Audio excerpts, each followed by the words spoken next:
If you touch my drums, I will stab you in the neck with a knife!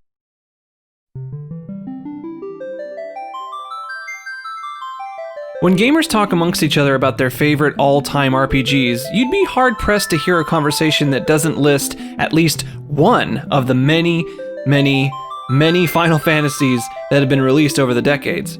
And that conversation would inevitably turn into what their favorite Final Fantasy is. And the answers can be all over the place, from 6's dark steampunk aesthetic and countless memorable characters and moments, to 10's voice-acted leap onto next-gen consoles, or even 1's revolutionary step into a journey of success that didn't end up being so final after all.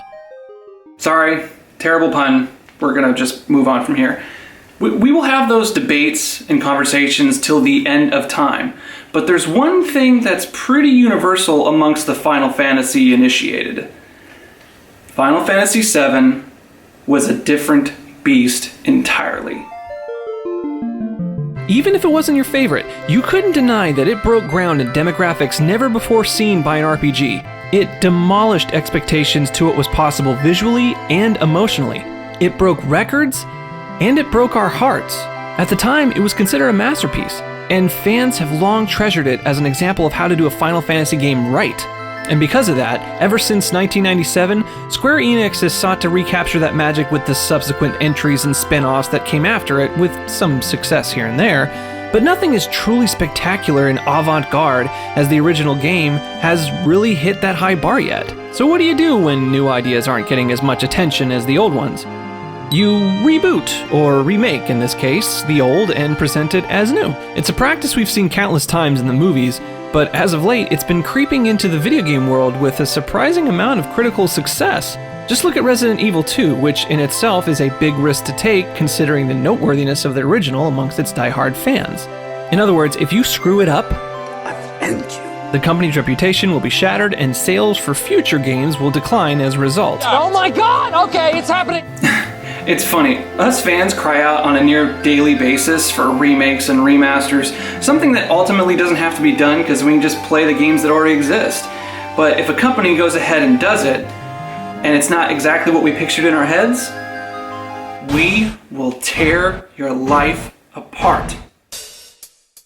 Which is exactly why when Square Enix finally decided, after years of speculation and audible desire from fans, to take the plunge and remake one of the most coveted Final Fantasies, I was worried sick that they would not be able to deliver. You better be worth the money. Cause let's face it, it's been a while since I've been truly awed by a Final Fantasy game since the good old days of the PlayStation. 10 was good, but not my fave, cause Titus, however you say his stupid name, he sucks. 11 was online only, and I don't play online. 12 was good, I guess, but it was made intentionally different than past installments, and you know what? No Umatsu, no likey. 13, don't even get me started. 14, online only. 15 was a good step back in the right direction, which leads us to Remake.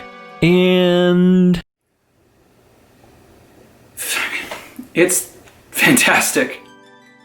Now, it could very well be rose-colored nostalgia glasses, but regardless, if the goal was to re-immerse me back into the Final Fantasy VII world with new vigor and excitement, it did the job handsomely. From the goosebumps I got from the boot of the title screen, accompanied by the glorious rearranged Final Fantasy theme music by the great Nobuo Uematsu, to the absolutely fabulous cross-dressing Cloud section, to the epic final battle that only Final Fantasy games can pull off with such visual spectacle and dramaticism. As a fan of Final Fantasy, I loved every moment of this damn game. Now, of course, you'll hear criticisms from some of the super hardcores and elitists out there that will say that this game doesn't do justice to the original by, say, changing the battle system from the tried and true ATB turn-based style Final Fantasies have always employed to an action-based system that's sort of a blend between 13 and 15, or that the game is filled with obvious and unnecessary padding that make the pacing of the story uneven, or that the new story elements that they threw in are just lazy attempts to update a classic story that has no need for an update. I don't care. There might be merit to these criticisms, but at this point, I feel sorry for you if you let these quite frankly insignificant quote-unquote flaws hamper your enjoyment with a game that was made specifically with you, the fan, in mind. Here, this is for you. By all accounts, this game shouldn't even exist, along with the Chrono Trigger remake or sequel. Seriously guys, do you guys hate money? But it does exist, and it's in my hands. And honestly, I'm still in disbelief that I'm even talking to you about it today. Like, I can't believe that they properly modernized the characters from their design to their voices, while still keeping that original charm they once before conveyed through text, jaggy polygons, and our own imagination. Seriously, it's almost as if the developers peered into my own psyche to make all the characters from the original game more of a reality. A quick example. During one of the smaller scenes of the game, Cloud gets into it with some thugs, puffing their chest and bloviating about who they are and stuff. And Cloud says, before properly kicking their ass, "Like I give a shit." I love that. It's a small thing, but I love it. Look, we all know Cloud is a badass, but the performance by his actor, Cody Christian, brought Cloud's overhanging apathy to light. You can hear it in his voice with your ears that he truly doesn't give a shit. You know what I think? Not interested. What? And speaking of actors, Wedge is played by Matt Jones, or Badger from Breaking Bad. Put that in the what the fuck, that's amazing box. Why you have to be such a hard ass, bro? I ain't your bro. Oh yeah, if anyone's keeping count, that is 2 Breaking Bad actors in the Final Fantasy universe, so Bryan Cranston must be around the corner. Maybe as Kefka. And that's how it is with all the characters. Just every single character you grew up loving is back, tied with a nice, beautiful looking AAA bow. I can't believe they created a combat system that struck the perfect balance between modern, fast-paced, heavy action with the tactical mastery of the past active time battle systems. An addictive and incredibly fun system that allows you to switch between each beloved character and slash and shoot and punch enemies, all the while marveling at how unique each of them truly are. From their control to the way they fight to how they move around, it's something you'll want more of. But unlike many other Final Fantasies that came before it, there really is no need to grind here. Well, unless you count the extra side quest as grinding, which yes, they do stick out amongst the rest of the story, but you know what, I'm fine with this. It didn't bother me. Any extra time I get to spend with Tifa or Aerith, that's fine with me. You level up at a good pace without any of the grinding, but if you're really into the battle system like I am, Remake gives you plenty of opportunity to get into battle. Not bad.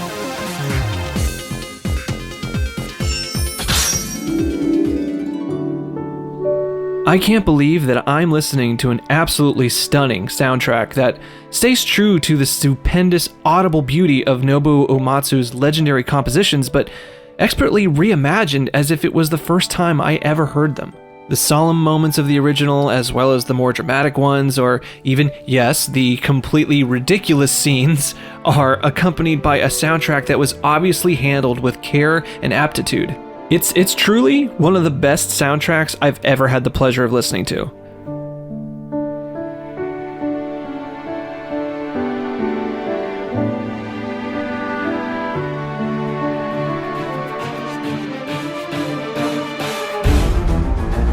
I can't believe that I could be brought back to Midgar and still be mesmerized by the exquisite detail of its streets. The diverse rendering of the broken down slums and alleyways, the harrowing sounds of its people in shock as their world crumbles around them. I often just found myself stopping and taking in all of the environment and atmosphere, just like I did back in 1997. I can't believe that instead of playing a strict one-to-one reboot of a classic, I'm playing a game that can stand on its own, bringing with it new, exciting, and yes, perhaps strange possibilities in that true Tetsuya Nomura fashion, but by the grace of the video game gods, we are now finally back in the Final Fantasy VII world, not just rehashing the same story we've played and replayed and watched other people play and review and other people analyze, but treading new, fresh ground in the same brilliant world with the characters we grew up cherishing. When you beat the game, this last paragraph will make a lot more sense. And I absolutely can't believe that Cloud can move like a freaking goddess. You go, dude!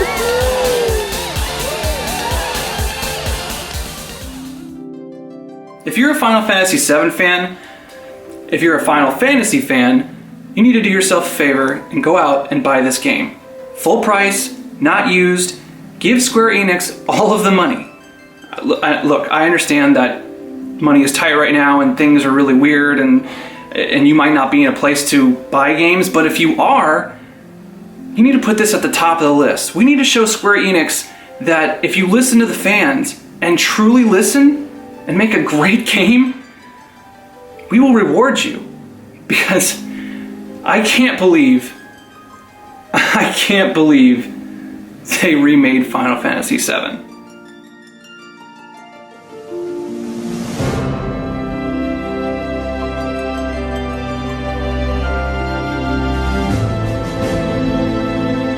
Because we gotta show them that if you listen to the fans and truly listen... Fuck, I did it again. Red leather, yellow leather. Red leather, yellow leather. The skeleton ran out of shampoo in the shower. I haven't heard that. That's from Anchorman. Yeah. Oh, that's funny. This is why I don't do things on the camera. And my apparently I'm losing my voice. Hey guys, if you like this video, please hit that like button. Subscribe to the channel if you haven't yet. Check out some more of my videos. Help the channel grow. Give me some feedback in that comment section. But most importantly, have a great day.